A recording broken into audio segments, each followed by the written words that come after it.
Well, coasters, we're at Shantytown tonight. Huge occasion. We've got one fella who's 33 years working, three others 20. John, who do you represent? I represent the Road Transport Association New Zealand, which is an organisation that a lot of the operators are members of. So because they're our members, we come over here and we give them information about what's happening with the roads. We tackle NZTA with their issues that they put up against us, like changing speed limits, etc, etc. We also give them a hard time when the roads aren't right and our trucks have to travel on rough roads.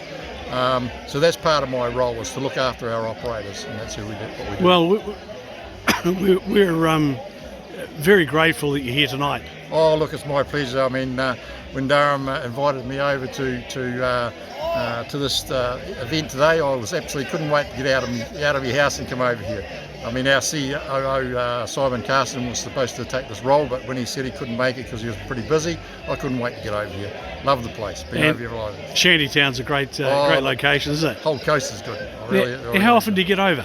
Now I get over probably once every 2 months. I make an effort to come over and see the operators. We've got a couple of new ones that have started over last month. It's based in Runanga and one down in Hokitika. We've got our president in Hokitika as well, who I go and see on a regular basis. I don't know whether you know Dennis Cadigan or not. No, Dennis, very, very well. Well, Dennis is our president, so I have a relationship there. And then I travel on through to the Buller and see our people up there as well. And so you represent, you're the voice of the industry, aren't you? We are the voice of the operators to the industry, to the Crown. To the Crown. So any concerns that the operators have, they can bring it to us, and then we fight on their, or advocate on their behalf. If any of the guys are having difficulty with CVST, we will advocate on behalf of them as well, except for using cell phones, no seat belts and alcohol. We can't advocate on that, obviously. Yeah, no, I agree. Now, we've got 4 presentations tonight. Yes. One of them's 33 years. Yes, and you've got another one 52 years. Isn't that amazing? That is amazing. I mean, I'm doing a presentation tonight for the oldest one, and I'm quite happy about that because we're of the same era. So it's actually quite humbling, because I've read a spiel about this elderly gentleman, and I can relate to everything that he said in his sort of his life history. Life history, yeah. So it's a bit like we're a bit of the same era, I think. Yeah. Well, Aratuna's grown, hasn't it, over the years?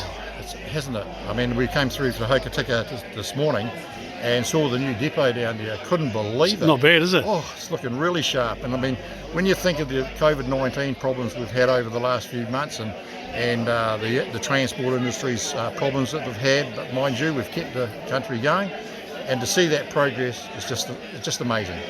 Now, it's amazing. Now, where can we get some Class 5 drivers? Well, we're doing a lot about that. We've been trying to get Class 5 drivers for some time, and obviously the hardest part is the licensing. That's the hard part, is to get young people into licensing. So we've got a road show going around over the next couple of weeks. Yep.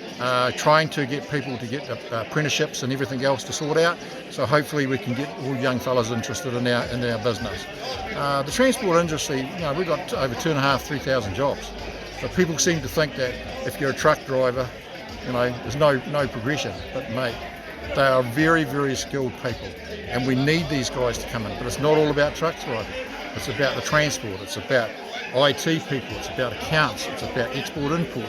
The whole industry. It's massive, isn't it? It's massive. It's one of the biggest employers in this whole country.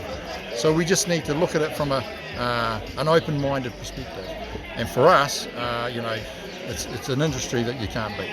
Well, the primary sector, which of course is fully supported by the trucking sector, yeah. The country would be shot without it.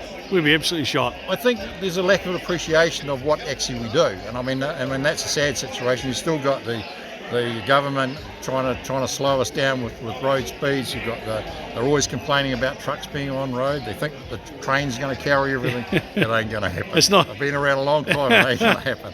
But the industry itself supports the community, and the amount of work they do for the community is just unbelievable.